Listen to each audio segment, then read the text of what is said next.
ਵਾਹਿਗੁਰੂ ਸਾਹਿਬ ਜੀ।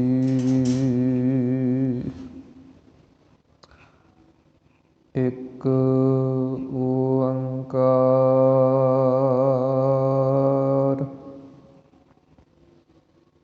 ਸਤਿਨਾਮ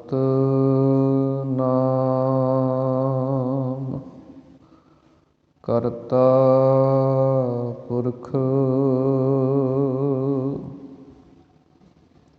ਨਿਰਭਉ ਨਿਰਵੈਰ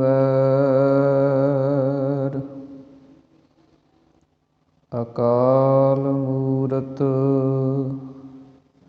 ਅਜੂਨੀ ਸੈਭੰ ਗੁਰ ਪ੍ਰਸਾਦ ਜਪੁ ਆਦਿ ਸਚ ਜੁਗਾਦ ਸਚ ਹੈ ਭੀ ਸਚ ਨਾਨਕ ਹੋਸੀ ਭੀ ਸਚ।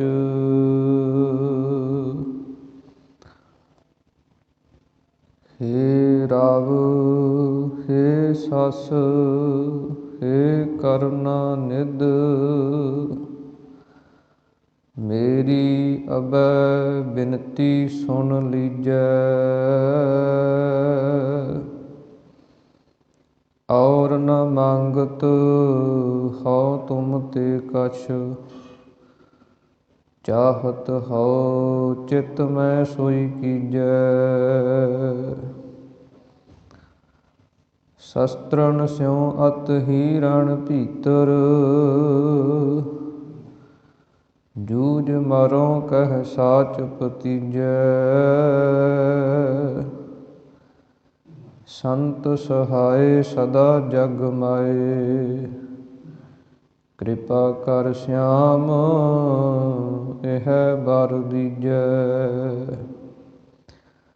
ਦੇਹ ਸਿਵਾ ਬਰ ਮੋਹ ਇਹ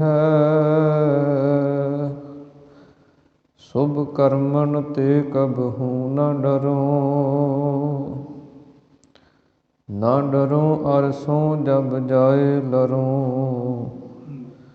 ਨਿਸ਼ਚੈ ਕਰ ਆਪਣੀ ਜੀਤ ਕਰੋ।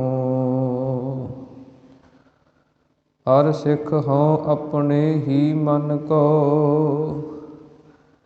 ਇਹ ਲਾਲਚ ਹਉ ਗੁਣ ਤਉ ਉਚਰੋ। ਜਬ ਆਵ ਕੀ ਔਧ ਨਿਦਾਨ ਬਨੈ ਅਤ ਹੀਰਣ ਮੈਂ ਤਬ ਜੂਝ ਮਰੋ। ਅਹੰ ਬੁੱਧ ਪ੍ਰਭ ਤੁਛ ਹਮਾਰੀ ਬਰਨ ਸਕੈ ਮਹਿਮਾ ਜੋ ਤਿਹਾਰੀ। ਹਮ ਨ ਸਕਤ ਕਰ ਸਿਫਤ ਤੁਮਾਰੀ ਆਪ ਲਿਹੋ ਤੁਮ ਕਥਾ ਸੁਧਾਰੀ। ਮੂਕ ਊਚਰੈ ਸ਼ਾਸਤਰ ਖਟ ਪਿੰਗ ਗਿਰਨ ਚੜ ਜਾਇ। ਅੰਧ ਲਖੈ ਬਦਰੋ ਸੁਣੈ ਜਿਉ ਕਾਲ ਕਿਰਪਾ ਕਰਾਇ।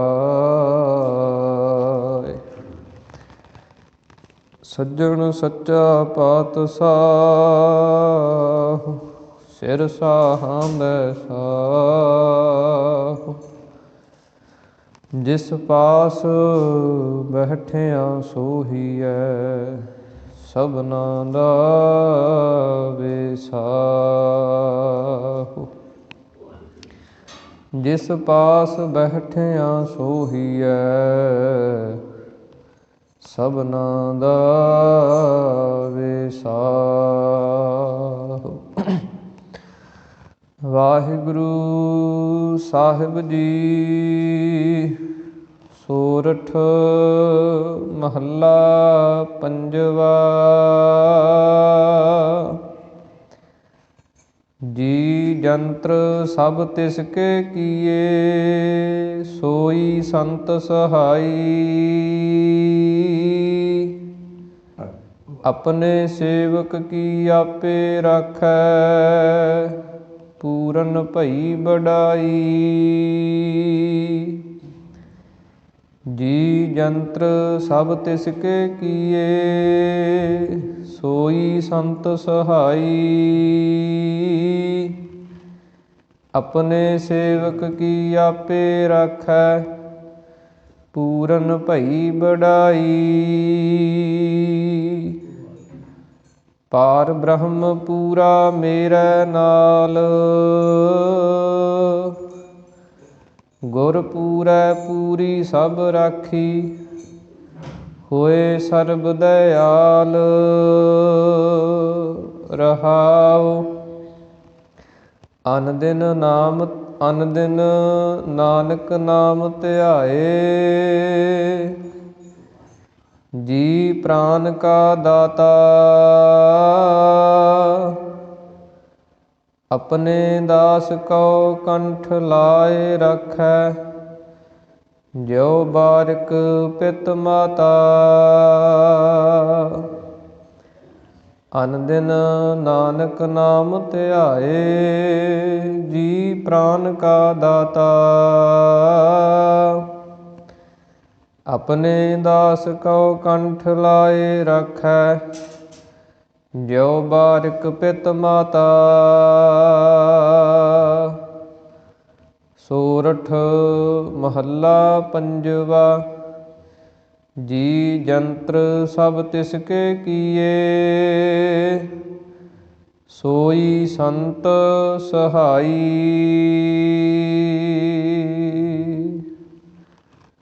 ਵਾਹਿਗੁਰੂ ਜੀ ਕਾ ਖਾਲਸਾ, ਵਾਹਿਗੁਰੂ ਜੀ ਕੀ ਫਤਿਹ।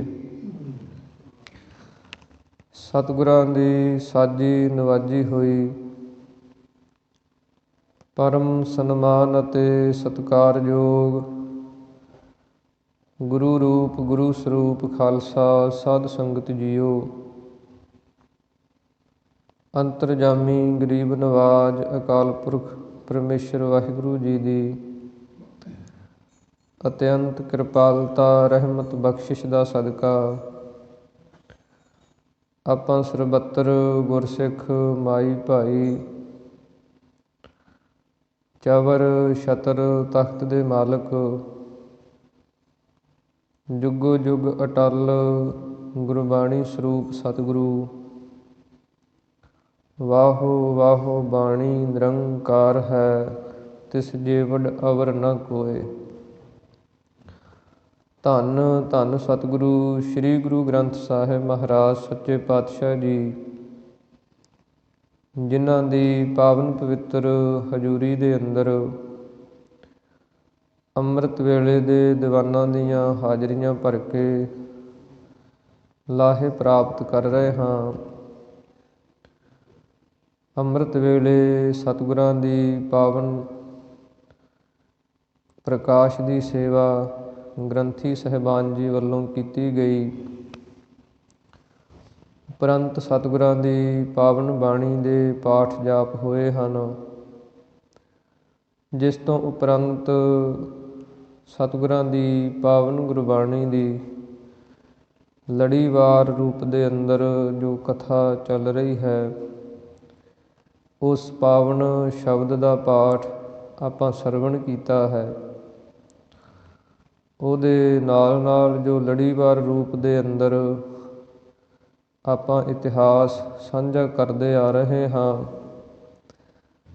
ਦਸ਼ਮੇਸ਼ ਪਿਤਾ ਧੰਨ ਧੰਨ ਸਤਿਗੁਰੂ ਸ੍ਰੀ ਗੁਰੂ ਗੋਬਿੰਦ ਸਿੰਘ ਮਹਾਰਾਜ ਸੱਚੇ ਪਾਤਸ਼ਾਹ ਜੀ, ਜਿਨ੍ਹਾਂ ਦਾ ਪਾਵਨ ਪਵਿੱਤਰ ਇਤਿਹਾਸ ਇਹਨਾਂ ਦਿਨਾਂ ਦਾ ਜੋ ਆਪਾਂ ਕੱਲ੍ਹ ਦੇ ਅੰਦਰ ਸਰਵਣ ਕੀਤਾ ਕਿ ਧੰਨ ਗੁਰੂ ਗੋਬਿੰਦ ਸਿੰਘ ਮਹਾਰਾਜ ਸੱਚੇ ਪਾਤਸ਼ਾਹ ਜੀ ਨੇ ਜਦੋਂ ਪਿੱਛੇ ਵੀ ਫੌਜਾਂ ਚੜ੍ਹੀਆਂ ਆ ਰਹੀਆਂ ਵੇਖੀਆਂ ਅਤੇ ਖਬਰ ਮਿਲੀ ਅਚਨਚੇਤ ਕਿ 10 ਲੱਖ ਫੌਜ ਔਰੰਗਜ਼ੇਬ ਦੇ ਵੱਲੋਂ ਭੇਜੀ ਜਾ ਰਹੀ ਹੈ। ਉਸ ਸਮੇਂ ਸਤਿਗੁਰੂ ਗੁਰੂ ਗੋਬਿੰਦ ਸਿੰਘ ਮਹਾਰਾਜ ਸੱਚੇ ਪਾਤਸ਼ਾਹ ਜੀ ਨੇ ਇਹ ਸਾਰੇ ਜੋ ਚੜ੍ਹ ਕੇ ਆ ਰਹੇ ਸਨ, ਇਹਨਾਂ ਦਾ ਮੁਕਾਬਲਾ ਕਰਨ ਵਾਸਤੇ ਇੱਕ ਹਵੇਲੀ ਦੇ ਵੱਲ ਨੂੰ ਕੂਚ ਕੀਤਾ। ਚਮਕੌਰ ਸਾਹਿਬ ਦੀ ਧਰਤੀ 'ਤੇ ਉਹ ਕੱਚੀ ਹਵੇਲੀ, ਜਿਸ ਨੂੰ ਕੱਚੀ ਗੜ੍ਹੀ ਕਰਕੇ ਇਤਿਹਾਸ ਦੇ ਅੰਦਰ ਜਾਣਿਆ ਜਾਂਦਾ, ਇਸ ਹਵੇਲੀ ਦੇ ਅੰਦਰ ਸਤਿਗੁਰਾਂ ਨੇ ਆ ਕੇ ਡੇਰੇ ਲਾਏ। ਧੰਨ ਗੁਰੂ ਗੋਬਿੰਦ ਸਿੰਘ ਮਹਾਰਾਜ ਸੱਚੇ ਪਾਤਸ਼ਾਹ ਜੀ ਦੇ ਨਾਲ 40 ਸਿੰਘ ਸਨ, ਸਾਹਿਬਜ਼ਾਦੇ ਅਤੇ ਸਤਿਗੁਰੂ ਜੀ ਆਪ। ਇੱਥੇ ਫਿਰ ਸਤਿਗੁਰਾਂ ਨੇ ਜਿਵੇਂ ਇੱਕ ਜਰਨੈਲ ਆਪਣੀ ਫੌਜ ਦੇ ਨਾਲ ਮੋਰਚਾਬੰਦੀ ਕਰਦਾ ਹੈ, ਉਸ ਤਰੀਕੇ ਦੇ ਨਾਲ ਧੰਨ ਗੁਰੂ ਗੋਬਿੰਦ ਸਿੰਘ ਮਹਾਰਾਜ ਸੱਚੇ ਪਾਤਸ਼ਾਹ ਜੀ ਨੇ ਯੁੱਧ ਨੀਤੀ ਨੂੰ ਵੇਖਦਿਆਂ ਹੋਇਆਂ, ਕਿਉਂਕਿ ਸਤਿਗੁਰੂ ਗੁਰੂ ਗੋਬਿੰਦ ਸਿੰਘ ਮਹਾਰਾਜ ਸਾਰੀਆਂ ਨੀਤੀਆਂ ਦੇ ਅੰਦਰ ਨਿਪੁੰਨ ਸਨ। ਜੇ ਸਤਿਗੁਰਾਂ ਨੇ ਕਲਮ ਨੂੰ ਚਲਾਇਆ, ਕਵੀਆਂ ਦੇ ਕਵੀ ਬਣ ਕੇ ਦੁਨੀਆ ਦੇ ਅੰਦਰ, ਦੁਨੀਆ ਦੇ ਸਾਹਮਣੇ ਆਏ, ਐਸੀਆਂ ਮਹਾਨ ਰਚਨਾਵਾਂ ਕੀਤੀਆਂ, ਵੀਰ ਰਸੀ ਬਾਣੀ ਦਾ ਉਚਾਰਨ ਕੀਤਾ। ਇਸੇ ਪ੍ਰਕਾਰ ਜਦੋਂ ਸਤਿਗੁਰਾਂ ਨੇ ਤਲਵਾਰ ਨੂੰ ਚੱਕਿਆ ਅਤੇ ਉਹ ਵੀ ਧਰਮ ਦੀ ਰਾਖੀ ਵਾਸਤੇ, ਗਊ ਗਰੀਬ ਦੀ ਰੱਖਿਆ ਵਾਸਤੇ ਅਤੇ ਜਰਵਾਣੇ ਦੀ ਭਖਿਆ ਵਾਸਤੇ ਸਤਿਗੁਰਾਂ ਨੇ ਤਲਵਾਰ ਨੂੰ ਚੱਕਿਆ। ਇਸ ਕੱਚੀ ਗੜ੍ਹੀ ਦੇ ਅੰਦਰ ਧੰਨ ਗੁਰੂ ਗੋਬਿੰਦ ਸਿੰਘ ਮਹਾਰਾਜ ਸੱਚੇ ਪਾਤਸ਼ਾਹ ਜੀ ਨੇ ਜਦੋਂ ਉਤਾਰਾ ਕੀਤਾ ਅਤੇ ਇੱਕ ਮੁਸਲਮਾਨੀ ਸ਼ਾਇਰ ਹੋਇਆ, ਜੋਗੀ ਅੱਲਾ ਯਾਰ ਖਾਂ, ਜਿਹੜਾ ਮੁਸਲਮਾਨੀ ਧਰਮ ਦਾ ਸੀ, ਪਰ ਉਹਨੇ ਵਡਿਆਈ ਲਿਖੀ ਧੰਨ ਗੁਰੂ ਗੋਬਿੰਦ ਸਿੰਘ ਮਹਾਰਾਜ ਸੱਚੇ ਪਾਤਸ਼ਾਹ ਜੀ ਦੀ। ਅਤੇ ਐਸੀ ਕਮਾਲ ਦੀ ਉਹਨੇ ਵਡਿਆਈ ਲਿਖੀ, ਸਾਹਿਬਜ਼ਾਦਿਆਂ ਦਾ ਜੰਗ ਲਿਖਿਆ, ਚਮਕੌਰ ਦਾ ਜੰਗ ਲਿਖਿਆ, ਛੋਟੇ ਸਾਹਿਬਜ਼ਾਦਿਆਂ ਦੀ ਸ਼ਹੀਦੀ ਲਿਖੀ, ਅਤੇ ਕਮਾਲ ਹੀ ਕਰ ਦਿੱਤੀ ਉਸ ਕਵੀ ਨੇ ਲਿਖਣ ਵੱਲੋਂ। ਸਤਿਗੁਰੂ ਗੁਰੂ ਗੋਬਿੰਦ ਸਿੰਘ ਮਹਾਰਾਜ ਸੱਚੇ ਪਾਤਸ਼ਾਹ ਜੀ ਜਦੋਂ ਇਸ ਹਵੇਲੀ ਦੇ ਅੰਦਰ ਪਹੁੰਚੇ ਅਤੇ ਉਹ ਕਵੀ ਲਿਖਦਾ ਹੈ ਕਿ ਸਤਿਗੁਰਾਂ ਨੇ ਸਿੰਘਾਂ ਨੂੰ ਸੰਬੋਧਨ ਕਰਕੇ ਆਖਿਆ ਕਿ ਜਿਸ ਖਿੱਤੇ ਮੇਂ ਹਮ ਕਹਤੇ ਥੇ ਜਾਨਾ ਜੇ ਵਹੀ ਹੈ, कल जहाँ सब कुछ है लुटाना जे वही है, जिस जगह बच्चों को कटाना जे वही है। सतगुਰਾਂ ने ਸਿੰਘਾਂ ਨੂੰ ਸੰਬੋਧਨ ਕਰਕੇ ਆਖਿਆ ਕਿ ਇਹ ਉਹੀ ਜਗ੍ਹਾ ਹੈ ਕਿ ਜਿੱਥੇ ਅਸੀਂ ਸਭ ਕੁਝ ਕੁਰਬਾਨ ਕਰ ਦੇਣਾ, ਜਿੱਥੇ ਅਸੀਂ ਇਸ ਜ਼ੁਲਮ ਦਾ ਨਾਸ਼ ਕਰ ਦੇਣਾ। ਅੱਗੇ ਉਸ ਕਵੀ ਨੇ ਬਚਨ ਲਿਖੇ ਹਨ ਕਿ ਜਦੋਂ ਸਤਿਗੁਰੂ ਗੁਰੂ ਗੋਬਿੰਦ ਸਿੰਘ ਮਹਾਰਾਜ ਜੀ ਨੇ ਇਹ ਗੜ੍ਹੀ ਦੇ ਚਾਰੇ ਕੋਨਿਆਂ ਦੇ ਅੰਦਰ 8-8 ਸਿੰਘਾਂ ਦਾ ਪਹਿਰਾ ਲਾ ਦਿੱਤਾ ਕਿ ਚਾਰੇ ਨੁੱਕਰਾਂ ਦੇ ਅੰਦਰ ਪਹਿਰੇ ਲਵਾ ਦਿੱਤੇ। ਆਪ ਸਤਿਗੁਰੂ ਜੀ ਉਸ ਗੜ੍ਹੀ ਦੀ ਇੱਕ ਉੱਚੀ ਅਟਾਰੀ ਸੀ, ਜਿਹਨੂੰ ਮਮਟੀ ਕਿਹਾ ਜਾਂਦਾ, ਉਸ ਦੇ ਅੰਦਰ ਅਤੇ ਨਾਲ ਸਾਹਿਬਜ਼ਾਦੇ ਅਤੇ ਨਾਲ ਭਾਈ ਦਇਆ ਸਿੰਘ ਜੀ, ਪਿਆਰਿਆਂ ਦੇ ਵਿੱਚੋਂ ਜੋ ਸਨ ਪਹਿਲੇ ਪਿਆਰੇ। ਇਸੇ ਤਰ੍ਹਾਂ ਭਾਈ ਆਲਮ ਸਿੰਘ ਅਤੇ ਭਾਈ ਮਾਨ ਸਿੰਘ, ਇਹ 2 ਸਿੰਘ ਜਿਹੜੇ ਸਨ, ਇਹਨਾਂ ਦੀ ਡਿਊਟੀ ਸਤਿਗੁਰਾਂ ਨੇ ਤੁਰ ਫਿਰ ਕੇ ਲਾਈ ਕਿ ਤੁਸੀਂ ਤੁਰ ਫਿਰ ਕੇ ਪਹਿਰਾ ਦੇਣਾ ਗੜ੍ਹੀ ਦੇ ਅੰਦਰ। ਇਸ ਤਰ੍ਹਾਂ ਸਤਿਗੁਰੂ ਜੀ ਰਾਤ ਦੇ ਸਮੇਂ ਜਿਹੜੇ ਸਿੰਘ ਸਨ ਉਹ 2 ਪਹਿਰੇ 'ਤੇ ਰਹਿ ਗਏ ਅਤੇ ਬਾਕੀ ਦੇ ਜਿਹੜੇ ਸਨ ਉਹ ਆਰਾਮ ਕਰਨ ਲੱਗ ਪਏ, ਕਿਉਂਕਿ ਬੜਾ ਲੰਮਾ ਪੈਂਡਾ ਪਿੱਛੋਂ ਤੈਅ ਕੀਤਾ ਹੋਇਆ ਅਤੇ ਕਹਿਰ ਦੀ ਠੰਡ ਹੈ ਅਤੇ ਕੋਈ ਉੱਤੇ ਕੱਪੜਾ ਨਹੀਂ, ਲੀੜਾ ਨਹੀਂ, ਸਰਦੀ ਵੀ ਅਤਦੀ ਹੈ ਇਹਨਾਂ ਦਿਨਾਂ ਦੇ ਅੰਦਰ। ਪਰ ਧੰਨ ਗੁਰੂ ਗੋਬਿੰਦ ਸਿੰਘ ਮਹਾਰਾਜ ਸੱਚੇ ਪਾਤਸ਼ਾਹ ਜੀ ਦੇ ਉਹ ਸਿੰਘ ਜਿਨ੍ਹਾਂ ਨੇ ਸਿੱਖੀ ਕਮਾਈ ਹੋਈ ਸੀ, ਜਿਨ੍ਹਾਂ ਦੇ ਅੰਦਰ ਨਾਮ ਦੀ ਰੌਸ਼ਨੀ, ਜਿਨ੍ਹਾਂ ਦੇ ਅੰਦਰ ਭਗਤੀ ਦੀ ਰੌਸ਼ਨੀ ਸੀ, ਜਿਹੜੇ ਇਸ ਗਰਮੀ ਸਰਦੀ ਤੋਂ ਉੱਪਰ ਜਿਨ੍ਹਾਂ ਦੀ ਅਵਸਥਾ ਸੀ, ਕਿਉਂਕਿ ਸਤਿਗੁਰਾਂ ਦੀ ਪਾਵਨ ਬਾਣੀ ਦੇ ਇਹ ਬਚਨ ਹਨ, ਪੋਖ ਤੁਖਾਰ ਨਾ ਵਿਆਪਈ, ਕੰਠ ਮਿਲਿਆ ਹਰ ਨਾਹੋ। ਇਹ ਪੋਹ ਦੇ ਮਹੀਨੇ ਦੇ ਵਿੱਚ ਬੜੀ ਸਰਦੀ ਹੈ, ਬੜੀ ਠੰਡ ਹੈ, ਪਰ ਸਤਿਗੁਰੂ ਜੀ ਕਹਿੰਦੇ ਕੰਠ ਮਿਲਿਆ ਹਰ ਨਾਹੋ। ਜਿਹੜੇ ਆਪਣੇ ਪਤੀ ਅਕਾਲ ਪੁਰਖ ਪਰਮੇਸ਼ਰ ਦੇ ਨਾਲ ਮਿਲੇ ਹੁੰਦੇ ਹੈ, ਉਹਨਾਂ ਨੂੰ ਇਹ ਠੰਡ ਜਿਹੜੀ ਹੈ ਨਾ, ਇਹ ਕੁਝ ਨਹੀਂ ਕਰਦੀ। ਇਸ ਪ੍ਰਕਾਰ ਸਤਿਗੁਰੂ ਜੀ ਉਸ ਗੜ੍ਹੀ ਦੇ ਅੰਦਰ ਰਾਤ ਦੇ ਸਮੇਂ ਆਸਣ ਦੇ ਉੱਤੇ ਚੌਂਕੜਾ ਮਾਰ ਕੇ ਪਰਮੇਸ਼ਰ ਦੀ ਭਗਤੀ ਦੇ ਅੰਦਰ ਜੁੜੇ ਹੈ। ਅਤੇ ਜਦੋਂ 1.5 ਘੜੀਆਂ ਰਾਤ ਲੰਘ ਗਈ, ਫਿਰ ਸਤਿਗੁਰੂ ਜੀ ਬਾਹਰ ਆਏ ਅਤੇ ਬਾਹਰ ਆ ਕੇ ਸਾਰੇ ਸਿੰਘ ਜਿਹੜੇ ਸਨ ਉਹਨਾਂ ਨੂੰ ਵੇਖਿਆ, ਇਕੱਲੇ ਇਕੱਲੇ ਦੇ ਪਾਸ ਗਏ, ਕਿਸੇ ਦੇ ਦਸਤਾਰੇ ਸੈੱਟ ਕੀਤੇ, ਕਿਸੇ ਦੇ ਜਿਹੜੇ ਕੇਸ ਸਨ ਉਹਨਾਂ ਨੂੰ ਸੰਭਾਲਿਆ, ਪੂਰੀ ਚੰਗੀ ਤਰੀਕੇ ਦੇ ਨਾਲ ਸਭ ਨੂੰ ਸਵਾਰਿਆ, ਸ਼ਿੰਗਾਰਿਆ। ਜੋਗੀ ਅੱਲਾ ਯਾਰ ਖਾਨ ਨੇ ਬਚਨ ਲਿਖੇ ਹਨ, 1.5 ਘੜੀ ਰਾਤ ਗੁਜਰੀ ਜਬ ਜ਼ਿਕਰੇ ਖੁਦਾ ਮੇਂ, ਖੈਮੇ ਸੇ ਬਾਹਰ ਆਏ ਸਰਕਾਰ ਹਵਾ में, कदमों से टहलते थे मगर दिल था दुआ में, ऐ खुदाबंद मैं राजी हूँ तेरी रजा में। ਅੱਗੇ ਕਵੀ ਨੇ ਲਿਖਿਆ ਕਿ ਜਦੋਂ ਸਤਿਗੁਰੂ ਜੀ ਬਾਹਰ ਆਏ ਅਤੇ ਪਰਮੇਸ਼ਰ ਦੇ ਨਾਲ ਉਹਦੀ ਸਿਫਤ ਸਲਾਹ ਦੇ ਅੰਦਰ ਜੁੜ ਗਏ। ਕਰਤਾਰ ਸੇ ਕਹਤੇ ਥੇ ਗੋਇਆ रूबरू होकर, मैं कल चमकौर से जाऊँगा सुरखरू होकर। ਕਿ ਧੰਨ ਗੁਰੂ ਗੋਬਿੰਦ ਸਿੰਘ ਮਹਾਰਾਜ ਪਰਮੇਸ਼ਰ ਦੇ ਅੱਗੇ ਬੇਨਤੀਆਂ ਕਰਦੇ ਹਨ ਕਿ ਕੱਲ੍ਹ ਨੂੰ ਅਸੀਂ ਇੱਥੋਂ ਸੁਰਖਰੂ ਹੋ ਕੇ ਜਾਣਾ, ਜੋ ਡਿਊਟੀ ਜੋ ਹੁਕਮ ਲੱਗਾ ਸੀ ਉਹਨੂੰ ਅਸੀਂ ਪੂਰਿਆਂ ਕਰ ਦੇਣਾ। ਇਸੇ ਤਰ੍ਹਾਂ ਜਦੋਂ ਰਾਤ ਬਤੀਤ ਹੋਈ, ਦਿਨ ਚੜ੍ਹਦੇ ਦੇ ਨਾਲ ਚਮਕੌਰ ਦੀ ਗੜ੍ਹੀ ਦੇ ਆਲੇ ਦੁਆਲੇ ਦੂਰ ਦੂਰ ਤੱਕ ਜਿਵੇਂ ਸਾਉਣ ਭਾਦੋਂ ਦੇ ਕਾਲੇ ਬੱਦਲ ਚੜ੍ਹਦੇ ਹੈ, ਇੱਦਾਂ ਫੌਜਾਂ ਹੀ ਫੌਜਾਂ ਕਾਲੀਆਂ ਵਰਦੀਆਂ ਵਾਲੀਆਂ ਚਾਰੇ ਪਾਸੇ ਅਤੇ ਅਲੀ ਅਲੀ ਦੇ ਨਾਅਰੇ ਲੱਗਦੇ ਹੈ। ਅਤੇ ਉਸ ਸਮੇਂ ਜਿਹੜਾ ਇਹਨਾਂ ਦਾ ਵੱਡਾ ਜਰਨੈਲ ਸੀ, ਉਸ ਨੇ ਇਹ ਆਦੇਸ਼ ਕਰ ਦਿੱਤਾ, ਉਸ ਨੇ ਇਹ ਢੰਡੋਰਾ ਪਟਵਾਇਆ ਕਿ ਧੰਨ ਗੁਰੂ ਗੋਬਿੰਦ ਸਿੰਘ ਮਹਾਰਾਜ ਆਪਣੇ ਆਪ ਨੂੰ ਸਾਡੇ ਸਾਹਮਣੇ ਪੇਸ਼ ਕਰ ਦੇਵੇ, ਅਤੇ ਨਹੀਂ ਜਿਹੜੀ ਜੰਗ ਹੈ ਉਹ ਬੜੀ ਤਕੜੀ ਹੋਵੇਗੀ। ਅਤੇ ਸਤਿਗੁਰਾਂ ਨੇ ਇਹਦਾ ਜਵਾਬ ਅੱਗੋਂ ਤੀਰਾਂ ਦੇ ਨਾਲ ਦਿੱਤਾ। ਸਰਸਾ ਨਦੀ ਜਦੋਂ ਪਾਰ ਕੀਤੀ, ਬੇਅੰਤ ਇੱਥੇ ਬਹੁਤ ਕੁਝ ਰੁੜ ਗਿਆ। ਇੱਕ ਤੀਰਾਂ ਦੀ ਖੱਚਰ ਭਰੀ ਹੋਈ ਸੀ ਜੋ ਸਰਸਾ ਤੋਂ ਪਾਰ ਹੋਈ। ਇਹ ਤੀਰਾਂ ਦੀ ਖੱਚਰ ਹੀ ਧੰਨ ਗੁਰੂ ਗੋਬਿੰਦ ਸਿੰਘ ਮਹਾਰਾਜ ਦੇ ਨਾਲ ਚਮਕੌਰ ਸਾਹਿਬ ਤੱਕ ਗਈ ਸੀ, ਜਿਹਦੇ ਅੰਦਰ ਤੀਰ ਸਨ ਬੇਅੰਤ, ਹੋਰ ਜਿਹੜਾ ਕੋਈ ਜੰਗ ਦਾ ਸਾਜੋ ਸਮਾਨ ਸੀ, ਅਤੇ ਬਾਕੀ ਜਿਹੜਾ ਕੋਈ ਸਿੰਘਾਂ ਦੇ ਕੋਲੇ ਜਿੰਨਾ ਕੁ ਹੱਥਾਂ ਦੇ ਅੰਦਰ ਜਾਂ ਸਰੀਰ ਦੇ ਉੱਤੇ ਚੁੱਕਿਆ ਜਾ ਸਕਦਾ ਸੀ, ਓਨਾ ਕੁ ਅਸਲਾ ਸੀ। ਇਸ ਪ੍ਰਕਾਰ ਸਤਿਗੁਰੂ ਗੁਰੂ ਗੋਬਿੰਦ ਸਿੰਘ ਮਹਾਰਾਜ ਜੀ ਨੇ ਸਿੰਘਾਂ ਨੂੰ ਵੰਗਾਰ ਕੇ ਅਤੇ ਇੱਕ ਬੜੀ ਲਲਕਾਰ ਦੇ ਅੰਦਰ ਇਹ ਬਚਨ ਕਹੇ ਕਿ ਸਿੰਘੋ ਇਸ ਸੰਸਾਰ ਦੇ ਅੰਦਰ ਬੜਾ ਅਨੋਖਾ ਯੁੱਧ ਹੋਵੇਗਾ।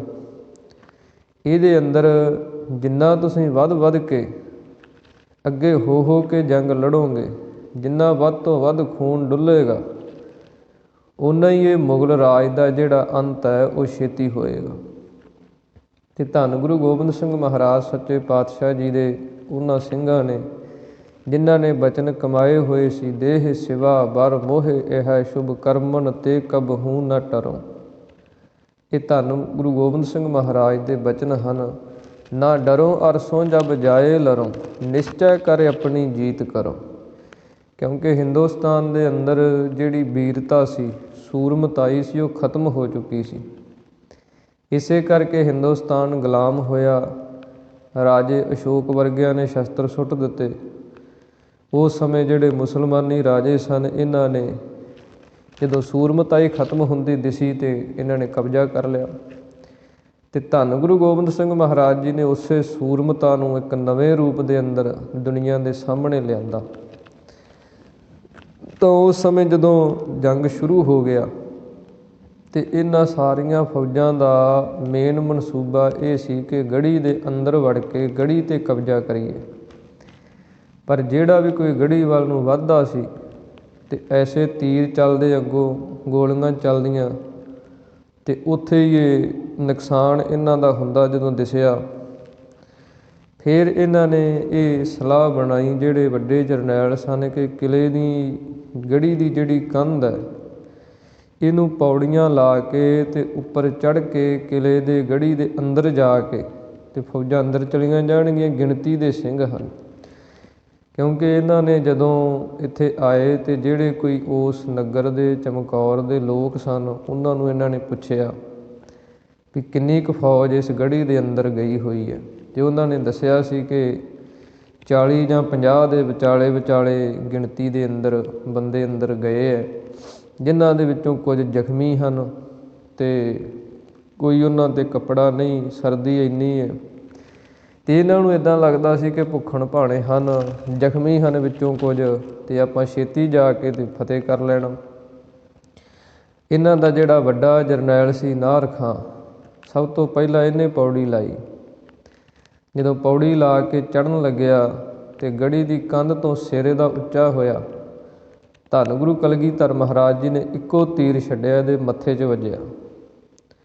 ਜਦੋਂ ਇਹ ਪਿੱਛੇ ਡਿੱਗਿਆ ਫਿਰ ਦੂਜਾ ਜਿਹੜਾ ਸੀ ਗਣੀ ਖਾਂ ਉਹ ਚੜ੍ਹਿਆ। ਜਦੋਂ ਉਹ ਕਿਲ੍ਹੇ ਦੀ ਕੰਧ ਦੇ ਨੇੜੇ ਗਿਆ ਤੇ ਤਲਵਾਰ ਦੇ ਨਾਲ ਉਹਨੂੰ ਥੱਲੇ ਸਿੱਟ ਦਿੱਤਾ। ਫਿਰ ਜਿਹੜਾ ਸਭ ਤੋਂ ਵੱਡਾ ਕਮਾਂਡਰ ਸੀ, ਜਿਹਦੇ ਹੇਠ 10 ਲੱਖ ਫੌਜ ਆਈ ਸੀ ਔਰੰਗਜ਼ੇਬ ਦੀ, ਖਵਾਜਾ ਮਹਿਮੂਦ ਅਲੀ, ਇਹਦਾ ਇੰਨਾ ਘਬਰਾ ਗਿਆ, ਇੰਨਾ ਡਰ ਗਿਆ, ਉਹ ਕੰਧ ਦੇ ਓਹਲੇ ਸਹਿ ਕੇ ਬਹਿ ਗਿਆ, ਪੌੜੀ 'ਤੇ ਚੜ੍ਹਨ ਦੀ ਹਿੰਮਤ ਨਹੀਂ ਪਈ। ਅਤੇ ਇਸੇ ਕਰਕੇ ਧੰਨ ਗੁਰੂ ਗੋਬਿੰਦ ਸਿੰਘ ਮਹਾਰਾਜ ਜੀ ਨੇ ਇਹਦਾ ਨਾਮ ਬਦਲ ਦਿੱਤਾ। ਜਦੋਂ ਔਰੰਗਜ਼ੇਬ ਨੂੰ ਚਿੱਠੀ ਲਿਖੀ ਤੇ ਸਤਿਗੁਰਾਂ ਨੇ ਆਖਿਆ ਕਿ ਜਿਸ ਕਮਾਂਡਰ ਦੀ ਕਮਾਨ ਹੇਠ ਤੂੰ 10 ਲੱਖ ਭੇਜਿਆ ਸੀ, ਖਵਾਜਾ ਮਹਿਮੂਦ ਅਲੀ, ਉਹ ਅਸਲ ਦੇ ਵਿੱਚ ਖਵਾਜਾ ਮਰਦੂਦ ਨਿਕਲਿਆ।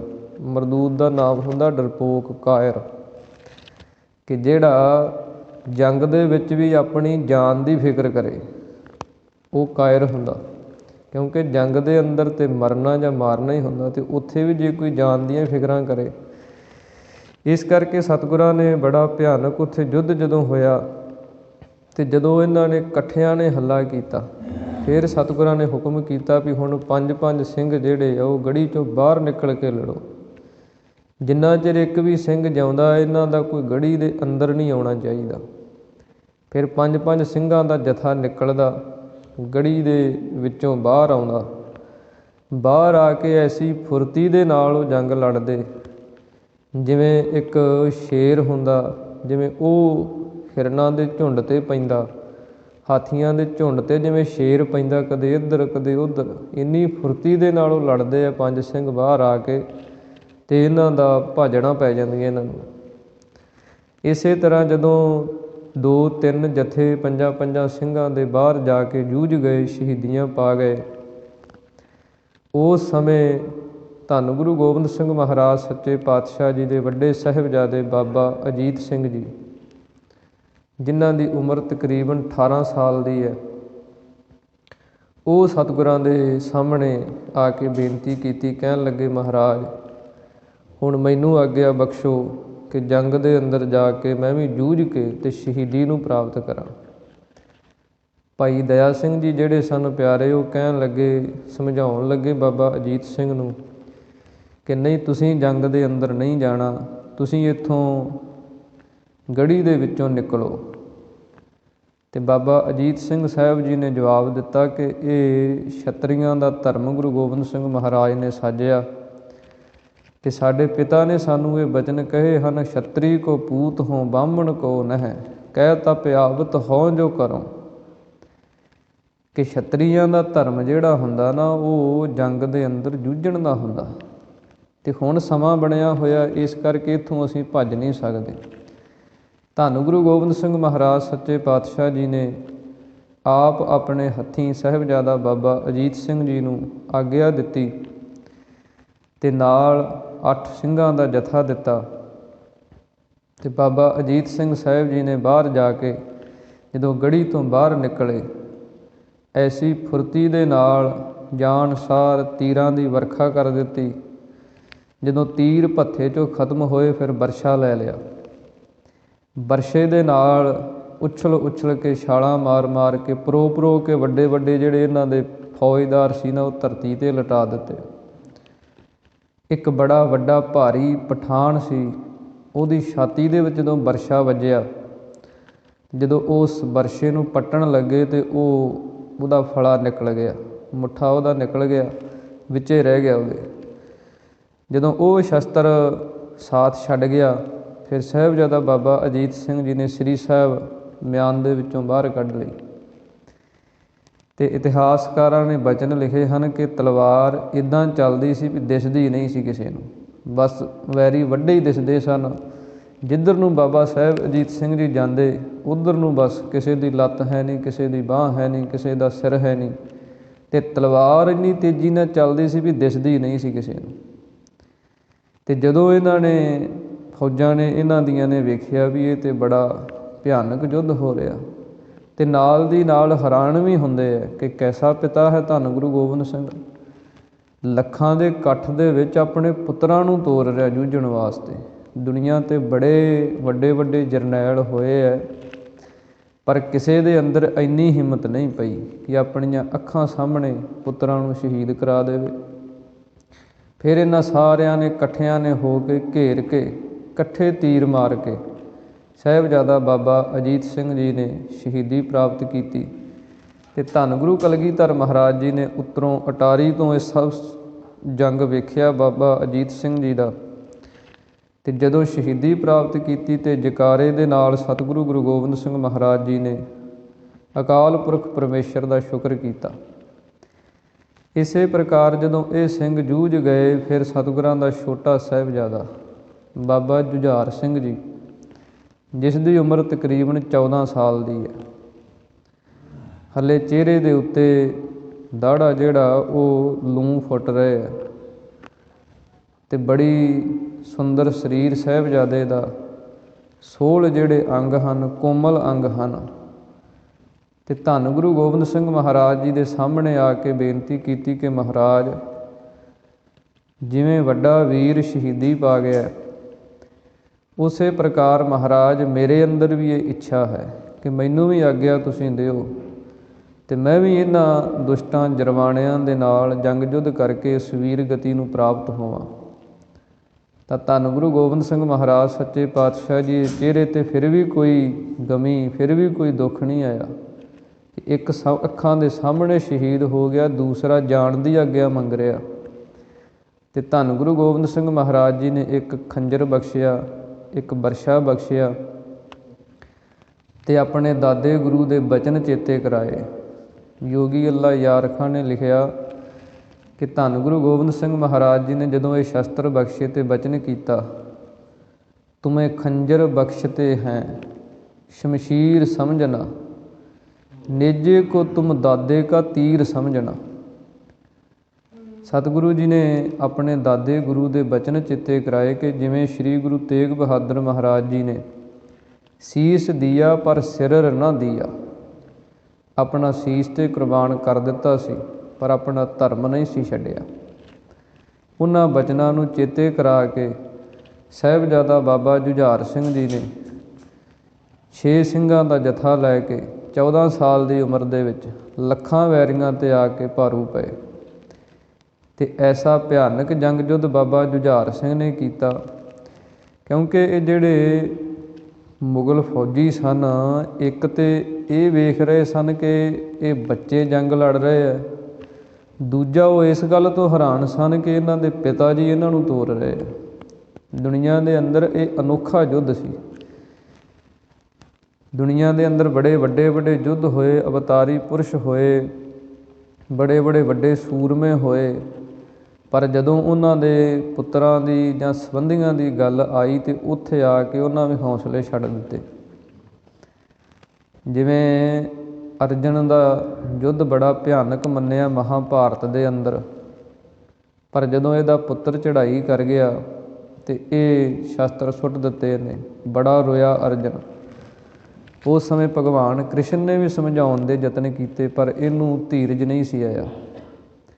ਇਹ ਧੰਨ ਗੁਰੂ ਕਲਗੀਧਰ ਮਹਾਰਾਜ ਸੱਚੇ ਪਾਤਸ਼ਾਹ ਬਾਦਸ਼ਾਹ ਦਰਵੇਸ਼ ਗੁਰੂ ਗੋਬਿੰਦ ਸਿੰਘ ਕਿ ਜਿਹੜਾ ਇਸ ਸੰਸਾਰ ਦੇ ਅੰਦਰ ਜਿਨ੍ਹਾਂ ਨੇ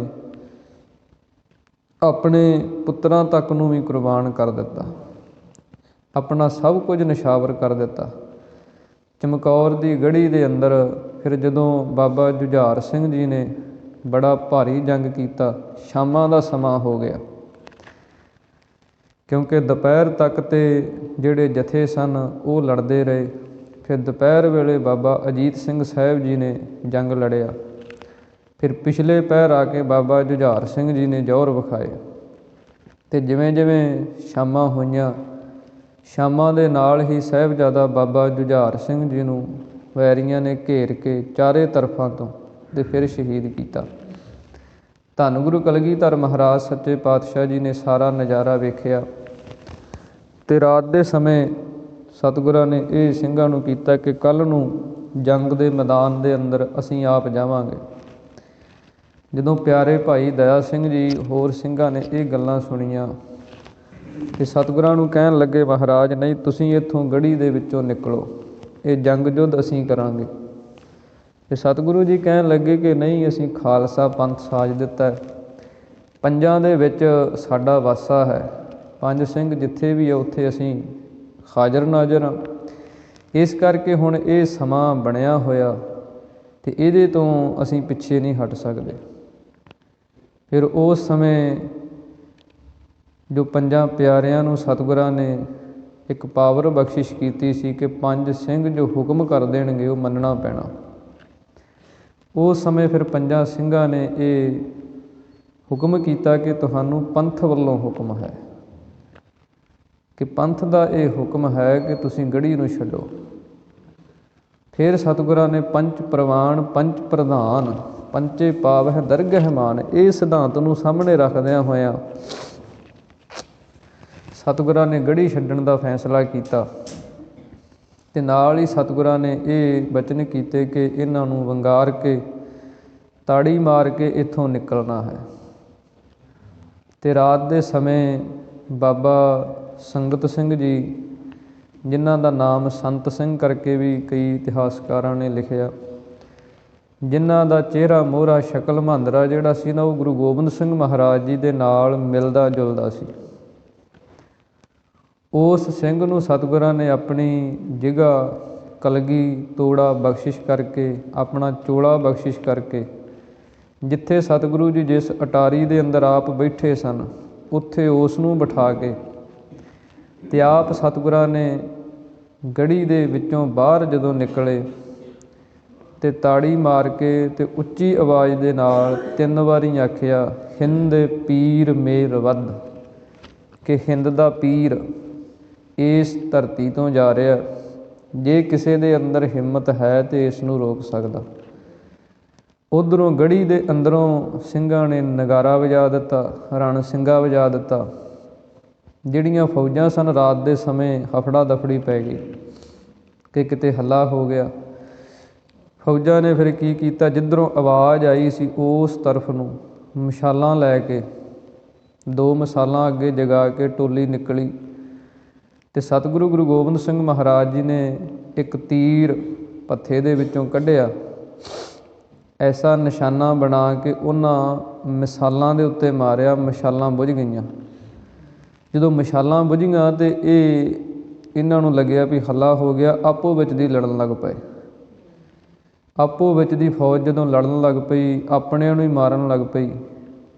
ਹਨੇਰੇ ਦੇ ਅੰਦਰ ਪਤਾ ਨਾ ਲੱਗੇ, ਕਾਲੀ ਬੌਲੀ ਰਾਤ ਦੇ ਅੰਦਰ, ਅਤੇ ਬੜਾ ਭਾਰੀ ਉੱਥੇ ਰਾਤ ਦੇ ਸਮੇਂ ਹੀ ਇਹਨਾਂ ਨੇ 10,000 ਫੌਜ ਸੀ ਅਤੇ ਉਹ 10 ਦੀ 10,000 ਆਪੋ ਵਿੱਚ ਦੀ ਲੜ ਕੇ ਮਰ ਗਈ। ਸਤਿਗੁਰੂ ਗੁਰੂ ਗੋਬਿੰਦ ਸਿੰਘ ਮਹਾਰਾਜ ਸੱਚੇ ਪਾਤਸ਼ਾਹ ਜਦੋਂ ਗੜ੍ਹੀ ਦੇ ਵਿੱਚੋਂ ਨਿਕਲਣ ਲੱਗੇ ਨਾ ਅਤੇ ਜੋੜਾ ਲਾਹ ਦਿੱਤਾ। ਅਤੇ ਪਿਆਰੇ ਦਇਆ ਸਿੰਘ ਜੀ ਕਹਿਣ ਲੱਗੇ, ਮਹਾਰਾਜ ਜੋੜਾ ਕਿਉਂ ਲਾਹ ਦਿੱਤਾ? ਨੰਗੇ ਪੈਰੀਂ ਅਤੇ ਰਸਤੇ ਦੇ ਰਾਤ ਦੇ ਸਮੇਂ ਕੁਝ ਦਿਸਣਾ ਵੀ ਨਹੀਂ। ਅਤੇ ਸਤਿਗੁਰੂ ਜੀ ਕਹਿਣ ਲੱਗੇ ਕਿ ਨਹੀਂ, ਜਿੱਧਰ ਦੀ ਅਸੀਂ ਜਾਣਾ ਹੈ ਉੱਥੇ ਸਿੰਘ ਵੀ ਸ਼ਹੀਦ ਹੋਏ ਹੈ, ਕਿਸੇ ਦੇ ਦਸਤਾਰੇ ਜਿਹੜੇ ਹੈ ਉਹ ਖੁੱਲ੍ਹੇ ਹੋਣਗੇ, ਕਿਸੇ ਦੇ ਕੇਸ ਖੁੱਲ੍ਹੇ ਹੋਣਗੇ, ਅਤੇ ਚੰਮ ਦਾ ਜੋੜਾ ਗੁਰੂ ਕਿਆਂ ਸਿੰਘਾਂ ਦੇ ਦਸਤਾਰਾਂ ਨੂੰ ਲੱਗੇ, ਕੇਸਾਂ ਨੂੰ ਲੱਗੇ, ਬੇਅਦਬੀ ਹੈ। ਇਸ ਕਰਕੇ ਸਤਿਗੁਰੂ ਜੀ ਨੰਗੇ ਪੈਰੀਂ ਉਸ ਗੜ੍ਹੀ ਦੇ ਵਿੱਚੋਂ ਨਿਕਲੇ ਸਨ। ਤੇ ਧੰਨ ਗੁਰੂ ਗੋਬਿੰਦ ਸਿੰਘ ਮਹਾਰਾਜ ਜੀ ਨੇ ਦਇਆ ਸਿੰਘ ਜੀ, ਭਾਈ ਮਾਨ ਸਿੰਘ ਜੀ, ਇਹਨਾਂ ਨੂੰ ਇੱਕ ਤਾਰੇ ਦੀ ਸੇਧ ਬਖਸ਼ਿਸ਼ ਕੀਤੀ ਸੀ ਵੀ ਇਸ ਤਾਰੇ ਦੀ ਸੇਧ ਨੂੰ ਤੁਸੀਂ ਸਵੇਰ ਦੇ ਸਮੇਂ ਸਾਨੂੰ ਆ ਕੇ ਮਿਲ ਜਾਣਾ। ਇੱਧਰ ਜਦੋਂ ਸਵੇਰ ਦਾ ਦਿਨ ਚੜ੍ਹਿਆ ਅਤੇ ਇਹਨਾਂ ਨੇ ਆਪਣੀ ਫੌਜ ਮਰੀ ਵੇਖੀ ਬੜੀ, ਅਤੇ ਇਹਨਾਂ ਨੂੰ ਇਉਂ ਲੱਗਿਆ ਵੀ ਰਾਤ ਦੇ ਸਮੇਂ ਕੋਈ ਵੱਖਰੀ ਫੌਜ ਆਈ ਹੈ ਸਿੰਘਾਂ ਦੀ, ਜਿਨ੍ਹਾਂ ਨੇ ਇਹਨਾਂ ਨੂੰ ਰਾਤੋਂ ਰਾਤ ਇੰਨਿਆਂ ਨੂੰ ਮਾਰ ਕੇ ਅਤੇ ਰਾਤੋਂ ਰਾਤ ਹੀ ਚਲੀ ਗਈ ਹੈ। ਫਿਰ ਇਹਨਾਂ ਨੇ ਅਗਲੇ ਦਿਨ ਚੜ੍ਹਨ ਦੇ ਨਾਲ ਜਿਹੜੇ ਅੰਦਰ ਸਿੰਘ ਸਨ, ਤਕਰੀਬਨ 7 ਸਿੰਘ ਪਿੱਛੇ ਰਹਿ ਚੁੱਕੇ ਸਨ, ਉਹਨਾਂ 7 ਸਿੰਘਾਂ ਨੇ ਫਿਰ ਦਿਨ ਚੜ੍ਹਨ ਦੇ ਨਾਲ ਗੜ੍ਹੀ ਤੋਂ ਬਾਹਰ ਆ ਕੇ, ਜਿੰਨਾ ਚਿਰ ਸਿੰਘ ਜਿਉਂਦੇ ਰਹੇ ਗੜ੍ਹੀ ਦੇ ਅੰਦਰ ਇੱਕ ਵੀ ਫੌਜਦਾਰ, ਇੱਕ ਵੀ ਸਿਪਾਹੀ ਐਂਟਰੀ ਨਹੀਂ ਕਰ ਸਕਿਆ। ਫਿਰ ਉਹਨਾਂ 7 ਸਿੰਘਾਂ ਨੇ ਬੜੀ ਬਹਾਦਰੀ ਦੇ ਨਾਲ, ਸੂਰਬੀਰਤਾ ਦੇ ਨਾਲ ਜੰਗ ਯੁੱਧ ਕਰਦਿਆਂ ਸ਼ਹੀਦੀ ਪ੍ਰਾਪਤ ਕੀਤੀ ਅਤੇ ਚਮਕੌਰ ਦਾ ਜੰਗ ਜਿਹੜਾ ਦੁਨੀਆ ਦੇ ਅੰਦਰ ਇੱਕ ਅਨੋਖਾ ਅਤੇ ਵਿਲੱਖਣ ਜੰਗ ਹੋ ਕੇ ਸਾਹਮਣੇ ਆਇਆ, ਜਿਸ ਦੀ ਮਿਸਾਲ ਨਾ ਕਿਧਰੇ ਮਹਾਂਭਾਰਤ ਅੰਦਰ ਹੈ, ਨਾ ਕਿਤੇ ਰਾਮ ਅਤੇ ਰਾਵਣ ਦੇ ਯੁੱਧ ਅੰਦਰ ਹੈ। ਹੋਰ ਕਿਸੇ ਦੁਨੀਆ ਦੇ ਯੁੱਧ ਜਿੰਨੇ ਹੋਏ ਆ, ਕਿਸੇ ਦੇ ਅੰਦਰ ਐਸੀ ਮਿਸਾਲ ਨਹੀਂ ਜਿਹੜੀ ਚਮਕੌਰ ਸਾਹਿਬ ਦੇ ਅੰਦਰ ਹੈ ਕਿ ਗਿਣਤੀ ਦੇ 40 ਜਾਂ 42 ਸਿੰਘ ਅਤੇ 10 ਲੱਖ ਤੋਂ ਵੀ ਵੱਧ ਫੌਜ। ਇਸ ਪ੍ਰਕਾਰ ਧੰਨ ਗੁਰੂ ਗੋਬਿੰਦ ਸਿੰਘ ਮਹਾਰਾਜ ਜੀ ਨੇ ਇਹ ਮਹਾਨ ਚਮਕੌਰ ਦਾ ਜੰਗ ਜਿਹੜਾ ਉਹ ਦੁਨੀਆ ਦੇ ਸਾਹਮਣੇ ਇੱਕ ਮਿਸਾਲ ਕਾਇਮ ਕੀਤੀ। ਸਾਹਿਬਜ਼ਾਦਿਆਂ ਨੇ ਸ਼ਹਾਦਤ ਪ੍ਰਾਪਤ ਕੀਤੀ। ਫਿਰ ਸਤਿਗੁਰੂ ਜੀ ਨੇ ਇੱਥੋਂ ਮਾਛੀਵਾੜੇ ਦਾ ਸਫ਼ਰ ਤੈਅ ਕੀਤਾ। ਉੱਥੇ ਫਿਰ ਅੱਗੇ ਸਿੰਘ ਆਏ, ਅੱਗੇ ਦਾ ਜਿਹੜਾ ਇਤਿਹਾਸ ਉਹ ਅੱਗੇ ਚੱਲ ਪੈਂਦਾ। ਸੋ ਇਹ ਚਮਕੌਰ ਦਾ ਜੰਗ ਧੰਨ ਗੁਰੂ ਗੋਬਿੰਦ ਸਿੰਘ ਮਹਾਰਾਜ ਜੀ ਨੇ ਖਾਲਸੇ ਦੇ ਅੰਦਰ ਉਹ ਸੂਰਬੀਰਤਾ ਕਿ 1.25 ਲੱਖ ਸੇ ਏਕ ਲੜਾਊਂ ਤਬੈ ਗੋਬਿੰਦ ਸਿੰਘ ਨਾਮ ਕਹਾਊਂ, ਕਿ 1.25 ਲੱਖ ਦੇ ਨਾਲ ਕਿਵੇਂ ਸਿੰਘ ਲੜ ਜਾਂਦੇ ਹੈ, ਉਹ ਇੱਥੇ ਕਰਕੇ ਦਿਖਾਇਆ। ਸੋ ਆਓ ਹੁਣ ਸਤਿਗੁਰਾਂ ਦੀ ਪਾਵਨ ਗੁਰਬਾਣੀ ਦੀ ਜੋ ਲੜੀਵਾਰ ਰੂਪ ਦੇ ਅੰਦਰ ਕਥਾ ਚੱਲ ਰਹੀ ਹੈ, ਸਤਿਗੁਰਾਂ ਦੀ ਪਾਵਨ ਬਾਣੀ ਦਾ 621 ਅੰਗ ਸੋਰਠ ਰਾਗ ਦੇ ਅੰਦਰ ਪੰਚਮ ਪਾਤਸ਼ਾਹ ਧੰਨ ਸ੍ਰੀ ਗੁਰੂ ਅਰਜਨ ਦੇਵ ਮਹਾਰਾਜ ਸੱਚੇ ਪਾਤਸ਼ਾਹ ਜੀ ਦਾ ਉਚਾਰਨ ਕੀਤਾ ਹੋਇਆ ਸ਼ਬਦ, ਇਸ ਦੀ ਪਾਵਨ ਪਵਿੱਤਰ ਵਿਚਾਰ ਨੂੰ ਆਪਾਂ ਰਲ ਮਿਲ ਕੇ ਸਰਵਣ ਕਰੀਏ। ਸਾਰੀ ਸੰਗਤ ਪ੍ਰੇਮ ਦੇ ਨਾਲ ਆਖੋ ਜੀ, ਸਤਿਨਾਮ ਸ੍ਰੀ ਵਾਹਿਗੁਰੂ ਸਾਹਿਬ ਜੀ। ਵਾਹਿਗੁਰੂ ਸਾਹਿਬ ਜੀ। ਸੋਰਠ ਮਹੱਲਾ ਪੰਜਵਾ। ਜੀ ਜੰਤਰ ਸਭ ਤਿਸ ਕੇ ਕੀਏ, ਸੋਈ ਸੰਤ ਸਹਾਈ। ਧੰਨ ਸ੍ਰੀ ਗੁਰੂ ਅਰਜਨ ਦੇਵ ਮਹਾਰਾਜ ਸੱਚੇ ਪਾਤਸ਼ਾਹ ਜੀ ਇਸ ਪਾਵਨ ਪਵਿੱਤਰ ਸ਼ਬਦ ਦੇ ਅੰਦਰ ਪੂਰੇ ਗੁਰੂ ਦੀ ਮਹਿਮਾ ਬਿਆਨ ਕਰਦੇ ਹਨ। ਸਤਿਗੁਰੂ ਜੀ ਬਚਨ ਕਰਦੇ ਹਨ ਰਹਾਉ ਦੀਆਂ ਪੰਕਤੀਆਂ ਦੇ ਅੰਦਰ ਕਿ ਪਾਰ ਬ੍ਰਹਮ ਪੂਰਾ ਮੇਰੇ ਨਾਲ, ਗੁਰ ਪੂਰੈ ਪੂਰੀ ਸਭ ਰਾਖੀ ਹੋਏ ਸਰਬ ਦਇਆਲ। ਸਤਿਗੁਰੂ ਜੀ ਕਹਿੰਦੇ ਹਨ ਕਿ ਪਾਰ ਬ੍ਰਹਮ ਪਰਮੇਸ਼ਰ ਵਾਹਿਗੁਰੂ ਜੋ ਹਰ ਜਗ੍ਹਾ ਦੇ ਵਿੱਚ ਪਰਿਪੂਰਨ ਹੈ, ਦੁਨੀਆ ਦੇ ਅੰਦਰ ਐਸੀ ਕੋਈ ਥਾਂ ਨਹੀਂ ਜਿੱਥੇ ਉਹ ਪਰਮੇਸ਼ਰ ਨਹੀਂ ਹੈ। ਜਹ ਜਹ ਪੇਖੋ ਤਹ ਹਜੂਰ, ਦੂਰ ਕਤਹੁ ਨਾ ਜਾਈ, ਰਵ ਰਹਿਆ ਸਰਬੱਤਰ ਮੈਂ ਮਨ ਸਦਾ ਧਿਆਈ। ਸਤਿਗੁਰੂ ਜੀ ਕਹਿੰਦੇ ਸੰਸਾਰ ਦੇ ਅੰਦਰ ਐਸੀ ਸੂਈ ਦੇ ਨੱਕੇ ਜਿੰਨੀ ਵੀ ਜਗ੍ਹਾ ਨਹੀਂ ਹੈ ਕਿ ਜਿੱਥੇ ਪਰਮੇਸ਼ਰ ਦੀ ਹਸਤੀ ਕਾਇਮ ਨਹੀਂ। ਜਿੱਥੈ ਜਾਈਐ ਜਗਤ ਮੈਂ ਤਿੱਥੈ ਹਰ ਸਾਈਂ, ਕਿ ਹਰ ਜਗ੍ਹਾ ਦੇ ਅੰਦਰ ਜੋ ਪਰਿਪੂਰਨ ਪਰਮੇਸ਼ਰ ਪਰਮਾਤਮਾ ਵਾਹਿਗੁਰੂ ਹੈ ਮੇਰੇ ਨਾਲ। ਸਤਿਗੁਰੂ ਜੀ ਕਹਿੰਦੇ ਉਹ ਸਦਾ ਹੀ ਸਾਡੇ ਨਾਲ ਹੈ। ਜਦੋਂ ਆਪਾਂ ਪਰਮੇਸ਼ਰ ਨੂੰ ਆਪਣੇ ਨਾਲ ਸਮਝਣ ਲੱਗ ਜਾਂਦੇ ਹਾਂ, ਆਪਣੇ ਅੰਗ ਸੰਗ ਸਮਝਣ ਲੱਗ ਜਾਂਦੇ ਹਾਂ, ਅਤੇ ਫਿਰ ਬੜੀ ਵੱਡੀ ਕਿਰਪਾ ਜੀਵ ਦੇ ਉੱਤੇ, ਸਿੱਖ ਦੇ ਉੱਤੇ ਹੁੰਦੀ ਹੈ। ਜਿਹੜਾ ਜੀਵ, ਜਿਹੜਾ ਸਿੱਖ, ਜਿਹੜਾ ਬੰਦਾ ਪਰਮੇਸ਼ਰ ਨੂੰ ਹਾਜ਼ਰ ਨਾਜ਼ਰ ਸਮਝਦਾ ਹੈ, ਪਰਮਾਤਮਾ ਨੂੰ ਆਪਣੇ ਅੰਗ ਸੰਗ ਸਮਝਦਾ ਹੈ, ਉਹ ਝੂਠ ਨਹੀਂ ਬੋਲ ਸਕਦਾ, ਉਹ ਪਾਪ ਨਹੀਂ ਕਰ ਸਕਦਾ, ਉਹ ਕਿਸੇ ਦੇ ਨਾਲ ਛਲਵਲ ਨਹੀਂ ਕਰ ਸਕਦਾ, ਜਿਹੜਾ ਅੰਦਰੋਂ ਹਾਜ਼ਰ ਨਾਜ਼ਰ ਸਮਝਦਾ ਹੈ। ਕਿਉਂਕਿ ਪਰਮੇਸ਼ਰ ਨੂੰ ਆਪਾਂ ਹਾਜ਼ਰ ਨਾਜ਼ਰ ਸਮਝਦੇ ਹਾਂ ਅਤੇ ਉਹ ਪਰਮੇਸ਼ਰ ਵਾਹਿਗੁਰੂ ਸਾਡੀ ਰੱਖਿਆ ਕਰਦਾ ਹੈ। ਦੁਕਾਲੰ ਪ੍ਰਣਾਸੀ ਦਇਆਲੰ ਸਰੂਪੇ ਸਦਾ ਅੰਗ ਸੰਗੇ ਅਭੰਗੰ ਵਿਭੂਤੇ। ਉਹ ਪਰਮੇਸ਼ਰ ਵਾਹਿਗੁਰੂ ਸਦਾ ਹੀ ਅੰਗ ਸੰਗ ਰਹਿੰਦਾ ਹੈ ਅਤੇ ਉਹ ਸਾਨੂੰ ਸਾਰੇ ਕੀਤੇ ਕਰਮਾਂ ਨੂੰ, ਸਾਡਿਆਂ ਨੂੰ ਵੇਖਦਾ। ਇਸ ਕਰਕੇ ਜਦੋਂ ਸਾਡੇ ਅੰਦਰ ਇਹ ਭਾਵਨਾ ਆ ਜਾਂਦੀ ਹੈ ਕਿ ਪਰਮੇਸ਼ਰ ਹਾਜ਼ਰ ਨਾਜ਼ਰ ਹੈ, ਅੰਗ ਸੰਗ ਹੈ, ਫਿਰ ਅਸੀਂ ਪਾਪਾਂ ਤੋਂ, ਗੁਨਾਹਾਂ ਤੋਂ, ਅਵਗੁਣਾਂ ਤੋਂ ਬਚ ਜਾਂਦੇ ਹਾਂ। ਜਿਵੇਂ ਕਿਸੇ ਸਾਧੂ ਮਹਾਤਮਾ ਦੀ ਇੱਕ ਸਾਖੀ ਆਉਂਦੀ ਹੈ ਕਿ ਉਸ ਦੇ ਪਾਸ 3 ਚੇਲੇ ਰਹਿੰਦੇ ਸਨ ਅਤੇ ਉਹ ਸਾਧੂ ਮਹਾਤਮਾ ਬੜੀ ਬੰਦਗੀ ਵਾਲੇ, ਕਮਾਈ ਵਾਲੇ ਸਾਧੂ ਸਨ। ਅਤੇ ਉਹਨਾਂ ਨੇ ਇੱਕ ਦਿਨ ਆਪਣਾ ਅਖੀਰਲਾ ਸਮਾਂ ਨੇੜੇ ਜਾਣਦਿਆਂ ਹੋਇਆਂ ਅਤੇ 3 ਚੇਲਿਆਂ ਦੀ ਪਰਖ ਕਰਨੀ ਚਾਹੀ ਕਿ ਕਿਹੜਾ ਵਾਕਿਆ ਹੀ ਅੱਗੇ ਇਸ ਮੇਰੀ ਜਿਹੜੀ ਲੀਹ ਚਲਾਈ ਹੋਈ ਹੈ ਇਹਦਾ ਵਾਰਸ ਬਣ ਸਕਦਾ। ਅਤੇ ਉਹ ਸਾਧੂ ਨੇ ਪਰਖ ਕਰਨ ਵਾਸਤੇ ਕੀ ਕੀਤਾ, 3 ਜਿਹੜੀਆਂ ਮੁਰਗੀਆਂ ਸਨ ਉਹ ਮੰਗਾਈਆਂ। ਉਹ ਮੁਰਗੀਆਂ ਇਕੱਲੇ ਇਕੱਲੇ ਚੇਲੇ ਨੂੰ ਦੇ ਦਿੱਤੀ ਅਤੇ ਇਹ ਬਚਨ ਕੀਤਾ ਵੀ ਇਹਨੂੰ ਉੱਥੇ ਜਾ ਕੇ ਤੁਸੀਂ ਮਾਰ ਕੇ ਲੈ ਕੇ ਆਉਣਾ ਜਿੱਥੇ ਤੁਹਾਨੂੰ ਕੋਈ ਨਾ ਵੇਖਦਾ ਹੋਵੇ। ਉਹ ਜਿਹੜੇ 3 ਚੇਲੇ ਸਨ ਉਹ ਤੁਰ ਪਏ ਵੱਖੋ ਵੱਖ ਦਿਸ਼ਾ ਵੱਲ ਨੂੰ ਮੂੰਹ ਕਰਕੇ। ਉਹ ਇੱਕ ਜਿਹੜਾ ਸੀ ਉਹ ਤਾਂ ਡੇਰੇ ਤੋਂ ਬਾਹਰ ਨਿਕਲਿਆ ਅਤੇ ਆਸਾ ਪਾਸਾ ਕਰਕੇ ਵੀ ਕੋਈ ਨਹੀਂ ਵੇਖਦਾ ਹੁਣ ਇੱਧਰੋਂ ਉੱਧਰੋਂ, ਉਹਨੇ ਉੱਥੇ ਹੀ ਉਹਦੀ ਧੌਣ ਮਰੋੜ ਕੇ ਅਤੇ ਲੈ ਆਂਦੀ। ਕਹਿਣ ਲੱਗੇ ਜੀ ਆਹ ਦੇਖੋ ਮੈਨੂੰ ਕਿਸੇ ਨੇ ਨਹੀਂ ਵੇਖਿਆ ਅਤੇ ਮੈਂ ਇਹ ਕੰਮ ਕਰ ਦਿੱਤਾ। ਜਿਹੜਾ ਦੂਸਰਾ ਸੀ ਉਹ ਪਿੰਡ ਤੋਂ ਬਾਹਰ ਚਲੇ ਗਿਆ। ਪਿੰਡ ਤੋਂ ਬਾਹਰ ਜਾ ਕੇ ਜੰਗਲ ਜਿਹੇ ਦੇ ਅੰਦਰ ਵੀ ਇੱਥੇ ਕੋਈ ਨਹੀਂ ਵੇਖਦਾ ਹੁਣ, ਉੱਥੇ ਜਾ ਕੇ ਉਸਨੇ ਉਸ ਨੂੰ ਖਤਮ ਕਰ ਦਿੱਤਾ ਅਤੇ ਉਹ ਵਾਪਸ ਲੈ ਆਇਆ। ਜਿਹੜਾ ਤੀਸਰਾ ਸੀ ਉਹ ਗਿਆ, ਬੜੀ ਦੂਰ ਚਲਿਆ ਗਿਆ। ਉਹ ਸ਼ਾਮਾਂ ਨੂੰ ਜਾ ਕੇ ਕਿਤੇ ਮੁੜਿਆ ਅਤੇ ਉਹਨੇ ਉਹ ਜਿਉਂਦੀ ਮੁਰਗੀ ਮਾਰੀ ਨਹੀਂ ਉਸਨੇ। ਉਹ ਕਹਿਣ ਲੱਗੇ ਵੀ ਮਹਾਤਮਾ ਕਹਿਣ ਲੱਗੇ ਵੀ ਤੂੰ ਜਿਉਂਦੀ ਲੈ ਕੇ ਆਇਆ, ਤੈਨੂੰ ਆਖਿਆ ਸੀ ਵੀ ਇਹਨੂੰ ਮਾਰਨਾ। ਅਤੇ ਉਹ ਜਿਹੜਾ ਚੇਲਾ ਸੀ ਉਹਨੇ ਜਵਾਬ ਦਿੱਤਾ, ਕਹਿਣ ਲੱਗਿਆ ਮਹਾਤਮਾ ਜੀ ਜਦੋਂ ਮੈਂ ਇਸ ਨੂੰ ਪਿੰਡ ਤੋਂ ਬਾਹਰ ਲੈ ਗਿਆ, ਫਿਰ ਮੈਂ ਜੰਗਲ 'ਚ ਲੈ ਗਿਆ, ਫਿਰ ਮੈਂ ਹੋਰ ਅੱਗੇ ਲੈ ਗਿਆ, ਪਰ ਤੁਸੀਂ ਆਖਿਆ ਸੀ ਵੀ ਜਦੋਂ ਇਹਨੂੰ ਕੋਈ ਦੇਖਦਾ ਨਹੀਂ ਉਦੋਂ ਮਾਰਨਾ।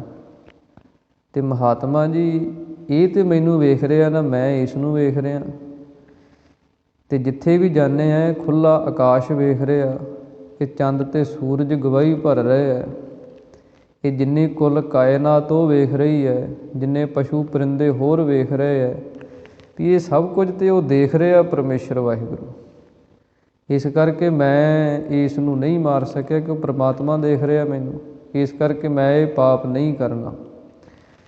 ਅਤੇ ਉਹ ਸਾਧੂ ਨੇ ਉਸ ਚੇਲੇ ਨੂੰ ਪਰਖ ਦੇ ਵਿੱਚ ਪੂਰਾ ਸਮਝਿਆ ਕਿ ਪਰਮੇਸ਼ਰ ਨੂੰ ਅੰਗ ਸੰਗ ਸਮਝਦਾ ਹੈ।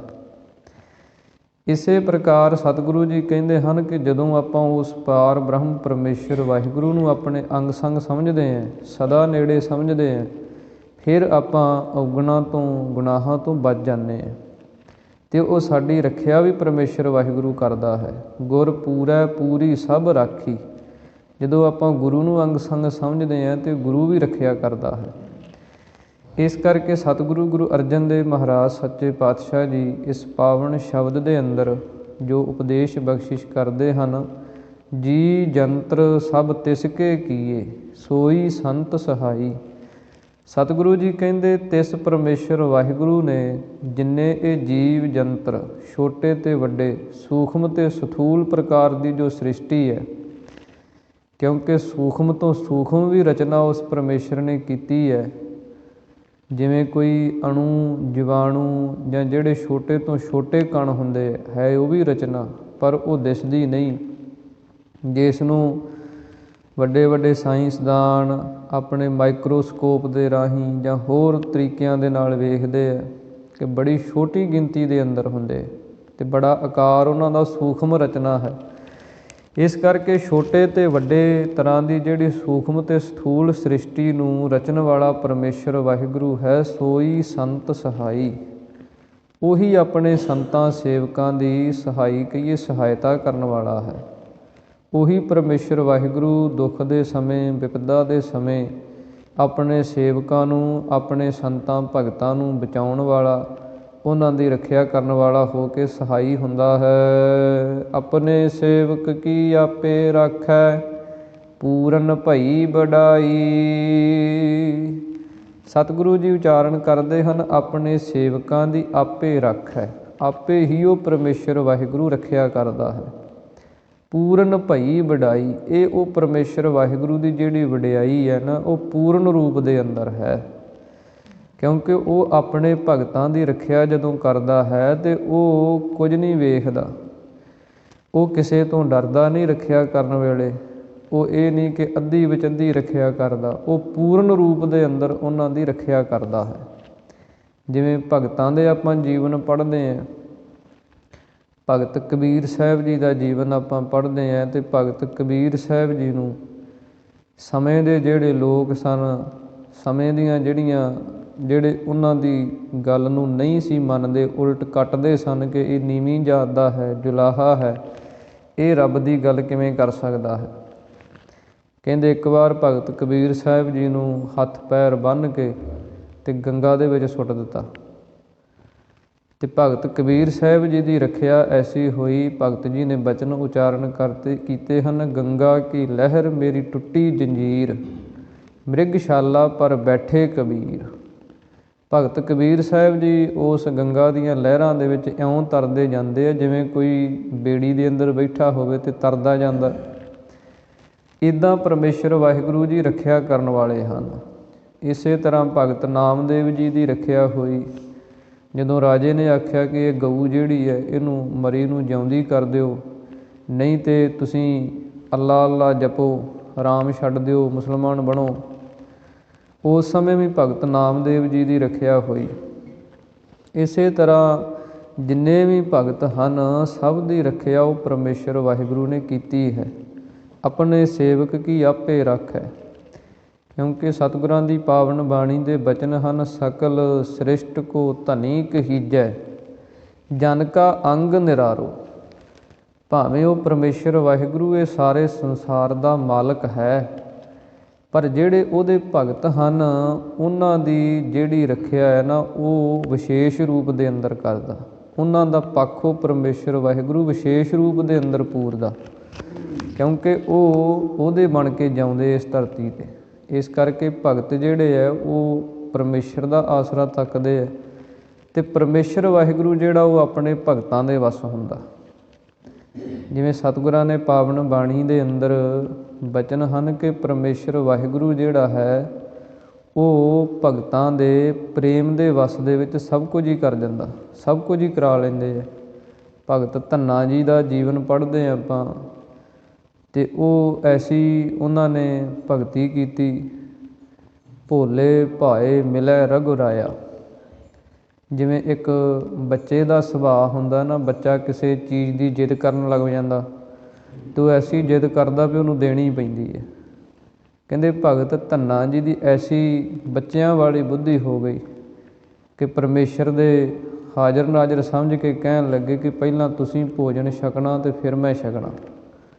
ਐਸੀ ਜਿੱਦ ਫੜੀ ਅਤੇ ਪਰਮੇਸ਼ਰ ਨੂੰ ਪ੍ਰਗਟ ਹੋਣਾ ਪਿਆ। ਫਿਰ ਭਗਤ ਧੰਨਾ ਜੀ ਦੇ ਸਾਰੇ ਕਾਰਜ ਪਰਮੇਸ਼ਰ ਨੇ ਕੀਤੇ। ਇਸ ਕਰਕੇ ਸਤਿਗੁਰੂ ਜੀ ਕਹਿੰਦੇ ਹਨ, ਆਪਣੇ ਸੇਵਕ ਕੀ ਆਪੇ ਰਾਖੈ, ਪੂਰਨ ਭਈ ਵਡਾਈ। ਆਪਣੇ ਸੇਵਕਾਂ ਭਗਤਾਂ ਦੀ ਰੱਖਿਆ ਉਹ ਪਰਮੇਸ਼ਰ ਵਾਹਿਗੁਰੂ ਆਪ ਕਰਦਾ ਹੈ। ਇਹ ਉਸ ਦੀ ਵਡਿਆਈ ਜਿਹੜੀ ਹੈ ਸਭ ਥਾਵਾਂ 'ਤੇ ਪੂਰਨ ਹੈ। ਪਾਰ ਬ੍ਰਹਮ ਪੂਰਾ ਮੇਰੇ ਨਾਲ। ਸਤਿਗੁਰੂ ਜੀ ਕਹਿੰਦੇ ਪਾਪਾਂ ਪੁੰਨਾਂ ਤੋਂ ਪਰੇ ਬ੍ਰਹਮ ਵਿਆਪਕ ਸਰੂਪ ਜੋ ਪਰਮੇਸ਼ਰ ਵਾਹਿਗੁਰੂ ਹੈ, ਜਿਹੜਾ ਸਭ ਥਾਵਾਂ 'ਤੇ ਪੂਰਾ ਹੈ।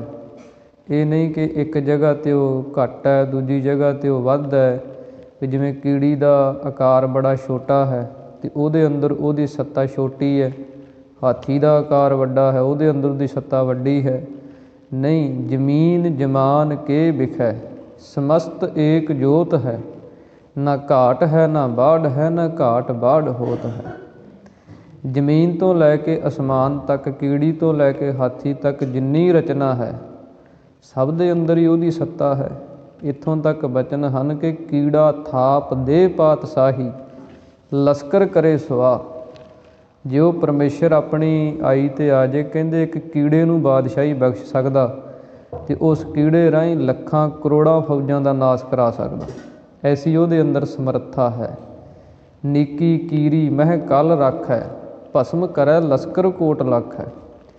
ਇਸ ਕਰਕੇ ਸਤਿਗੁਰੂ ਜੀ ਕਹਿੰਦੇ ਉਹ ਸਭ ਥਾਵਾਂ 'ਤੇ ਪੂਰਾ ਹੈ, ਸਾਰੀਆਂ ਸ਼ਕਤੀਆਂ ਦੇ ਵਿੱਚ ਪੂਰਾ ਹੈ। ਉਹ ਸਾਡੇ ਨਾਲ ਹੈ, ਉਹ ਸਦਾ ਹੀ ਸਾਡੇ ਅੰਗ ਸੰਗ ਹੈ। ਗੁਰ ਪੂਰੈ ਪੂਰੀ ਸਭ ਰਾਖੀ, ਹੋਏ ਸਰਬ ਦਇਆਲ।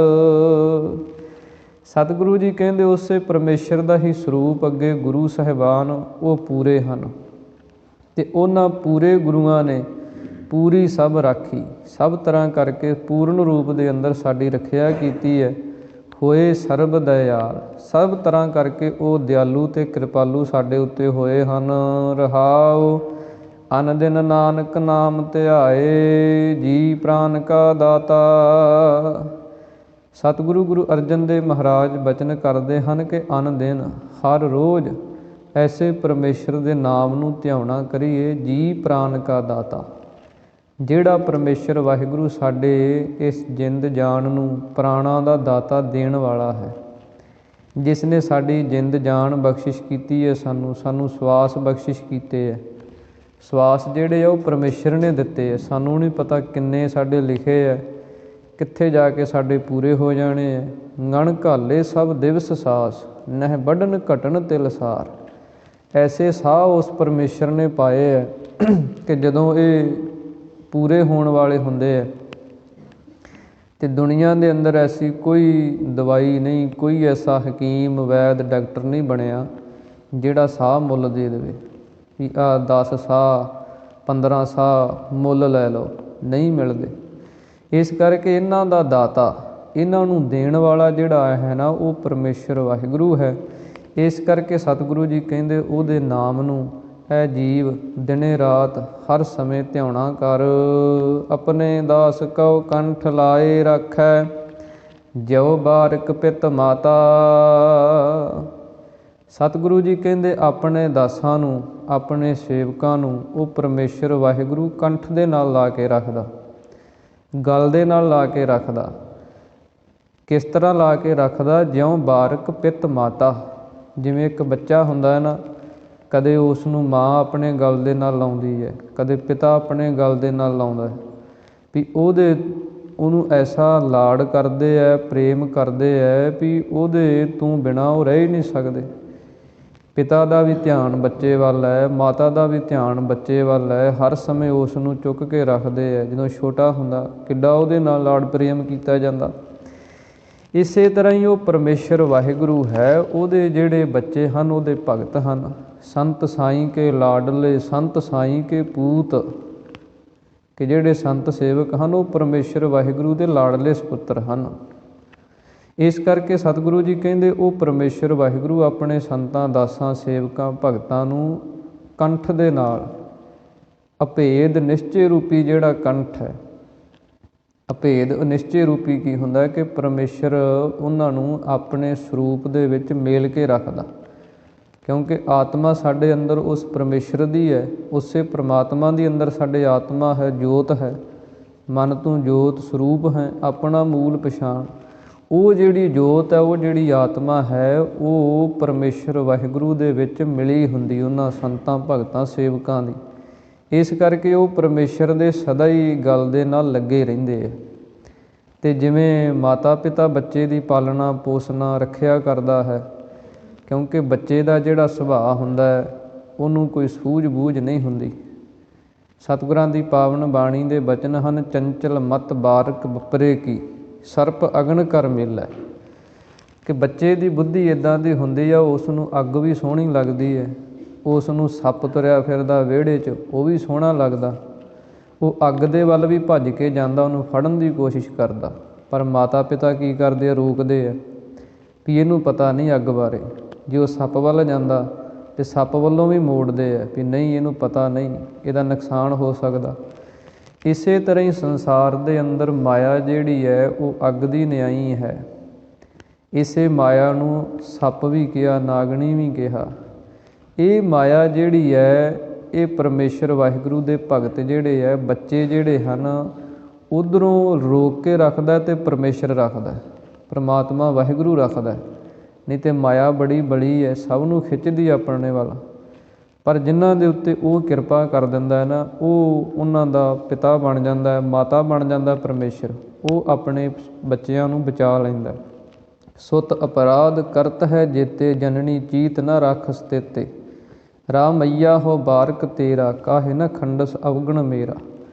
ਇਸ ਕਰਕੇ ਸਤਿਗੁਰੂ ਗੁਰੂ ਅਰਜਨ ਦੇਵ ਮਹਾਰਾਜ ਸੱਚੇ ਪਾਤਸ਼ਾਹ ਜੀ ਨੇ ਇਸ ਪਾਵਨ ਪਵਿੱਤਰ ਸ਼ਬਦ ਰਾਹੀਂ ਆਪਾਂ ਨੂੰ ਉਪਦੇਸ਼ ਬਖਸ਼ਿਸ਼ ਕੀਤੇ ਹਨ। ਇੱਥੇ ਧੰਨ ਗੁਰੂ ਅਰਜਨ ਦੇਵ ਮਹਾਰਾਜ ਸੱਚੇ ਪਾਤਸ਼ਾਹ ਜੀ ਦੇ ਸ਼ਬਦ ਉਚਾਰਨ ਕੀਤੇ ਹੋਏ ਜਿਹੜੇ ਹਨ ਉਹ ਸੰਪੂਰਨ ਹੋਏ ਹਨ। ਅੱਗੇ ਪੰਚਮ ਪਾਤਸ਼ਾਹ ਜੀ ਦੇ ਹੀ ਚੌਪਦੇ 4-4 ਪਦਿਆਂ ਵਾਲੇ ਸ਼ਬਦ ਜਿਹੜੇ ਹਨ ਉਹ ਪ੍ਰਾਰੰਭ ਹੋਣਗੇ। ਉਹ ਆਪਾਂ ਕੱਲ੍ਹ ਦੇ ਸਮੇਂ ਉਸ ਪਾਵਨ ਪਵਿੱਤਰ ਸ਼ਬਦ ਦੇ ਵਿਚਾਰ ਨੂੰ ਪ੍ਰਾਰੰਭ ਕਰਾਂਗੇ। ਸਤਿਗੁਰਾਂ ਨੇ ਮਹਾਨ ਕਿਰਪਾ ਕਰਕੇ ਇਹ ਪਾਵਨ ਪਵਿੱਤਰ ਸ਼ਬਦ ਦੀ ਵਿਚਾਰ ਆਪਾਂ ਰਲ ਮਿਲ ਕੇ ਸਾਂਝਿਆਂ ਕੀਤੀ ਹੈ। ਹੋਈਆਂ ਬੇਅੰਤ ਭੁੱਲਾਂ ਗੁਰੂ ਅਤੇ ਗੁਰੂ ਕੀ ਸੰਗਤ ਬਖਸ਼ਣਯੋਗ ਹੈ। ਸ਼ਬਦ ਗੁਰੂ ਕਾ ਜਾਣ ਕੇ, ਸਿਧਾਂਤ ਗੁਰੂ ਕਾ ਜਾਣ ਕੇ ਹਿਰਦੇ 'ਚ ਵਸਾਈਏ, ਜਿਸ ਕਰਕੇ ਆਪਣਾ ਪੜ੍ਹਨ ਸੁਣਨ ਵਾਲਿਆਂ ਦਾ ਸਭ ਦਾ ਹੀ ਭਲਾ ਹੋਵੇ। ਅਖੀਰਲੀਆਂ ਪੰਕਤੀਆਂ ਪੜ੍ਹ ਕੇ ਸਮਾਪਤੀ ਕਰਕੇ ਅਰਦਾਸ ਦੇ ਅੰਦਰ ਸ਼ਾਮਲ ਹੋਈਏ ਜੀ। ਅਨ ਦਿਨ ਨਾਨਕ ਨਾਮ ਧਿਆਏ,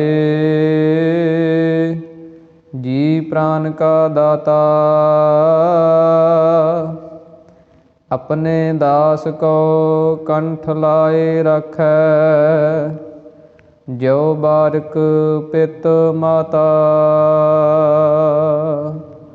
ਵਾਹਿਗੁਰੂ ਜੀ ਕਾ ਖਾਲਸਾ, ਵਾਹਿਗੁਰੂ ਜੀ ਕੀ ਫਤਿਹ। ਹੇ ਗੋਬਿੰਦ, ਹੇ ਗੋਪਾਲ, ਹੇ ਦਇਆਲ ਲਾਲ।